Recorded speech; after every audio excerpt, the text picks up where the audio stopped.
It was just another routine day at the Las Vegas Police Department. Officers were handling paperwork, answering calls, and processing arrests.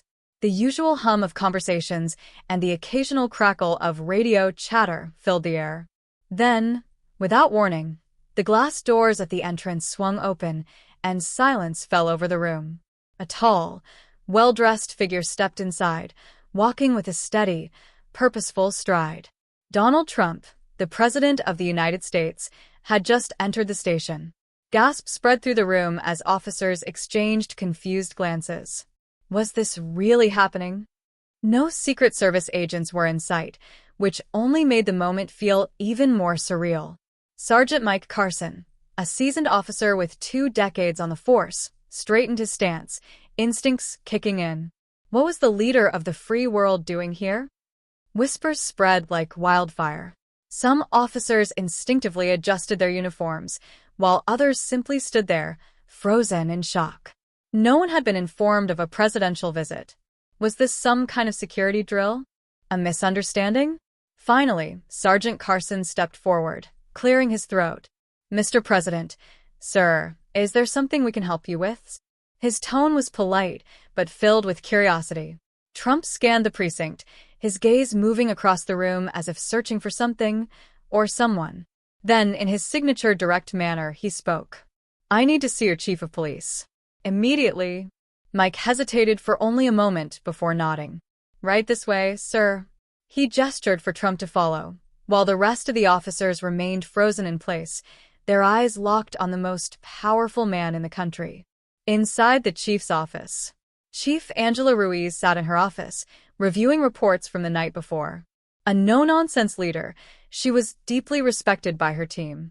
But nothing could have prepared her for what happened next. A knock at the door was followed by Sergeant Carson's voice.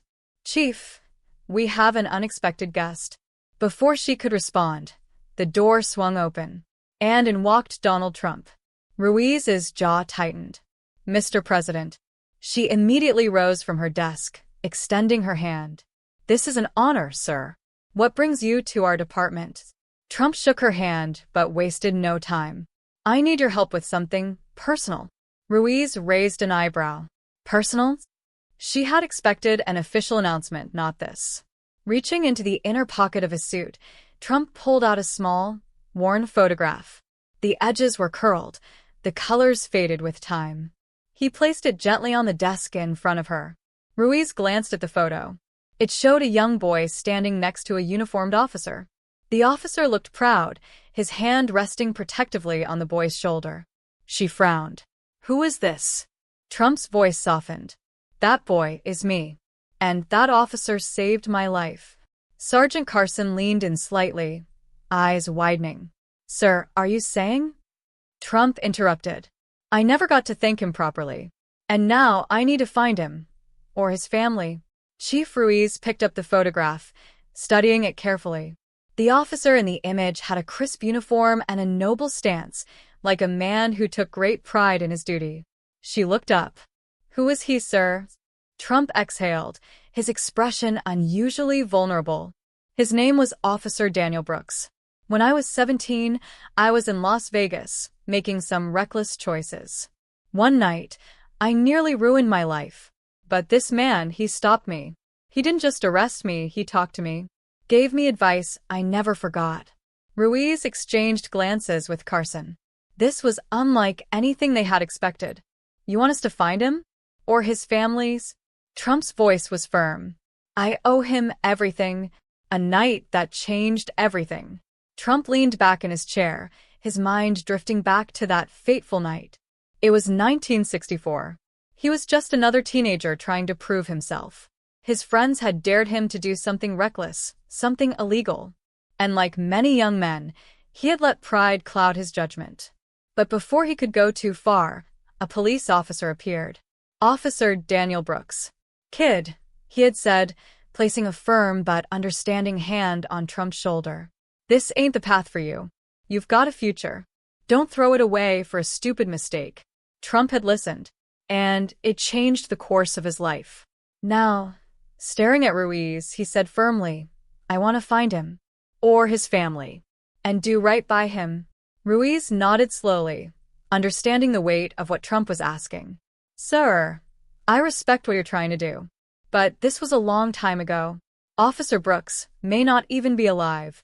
Trump's jaw tightened. Then find his family.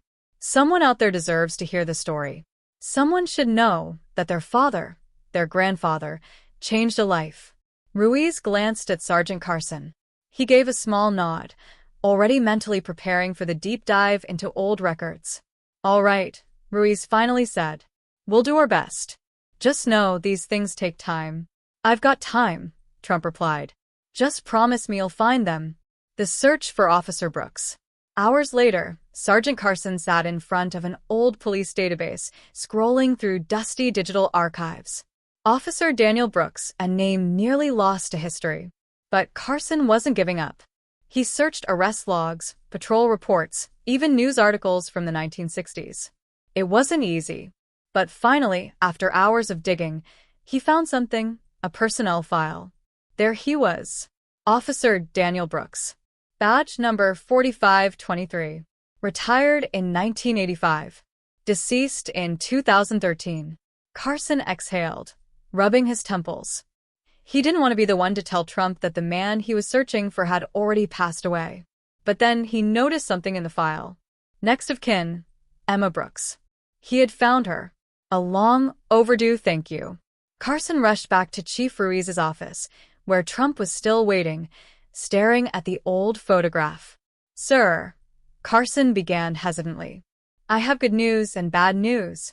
Trump looked up, eyes sharp. Give me the bad news first. Carson took a deep breath. Officer Daniel Brooks passed away 10 years ago. For the first time, Trump looked truly saddened. He swallowed hard. And the good news? He has a daughter, Emma Brooks. She still lives in Las Vegas. Trump nodded and stood. Then we find her. Right now. Ruiz blinked. Sir, we don't even know if she... Trump cut her off. She deserves to know what kind of man her father was.